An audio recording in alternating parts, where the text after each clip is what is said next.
Brianne Dressen is a preschool teacher in Saratoga Springs who participated in the AstraZeneca clinical trial back in November. We all knew that some people were going to draw the short straw. And that includes her. She got her shot on November 4th, and she says she hasn't been the same since. Immediately, within an hour, I had tingling down my arm. And by the time I got home, my vision was blurry and double. But that wasn't all. My sensitivity to sound and light had become so severe that I had to have earmuffs on all the time and sunglasses. She says that's when things took a turn for the worse. So I had this weeks-long neurological decline. Nobody knew what was going on.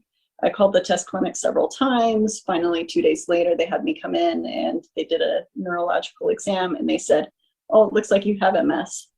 Her symptoms continued to worsen, and just before Thanksgiving, she says her legs stopped working, sending her to the ER.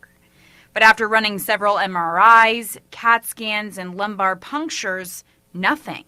I spent the next several months of my life trapped in my room by myself, completely alone and in silence.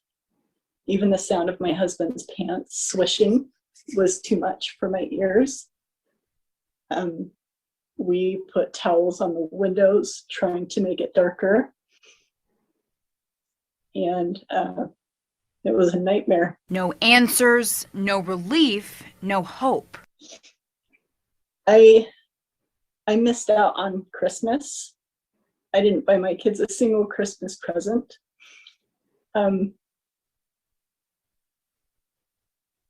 I've missed out on months of their lives. She spent months teaching herself how to walk, eat, and form sentences again, all while she traveled near and far to try and get some answers.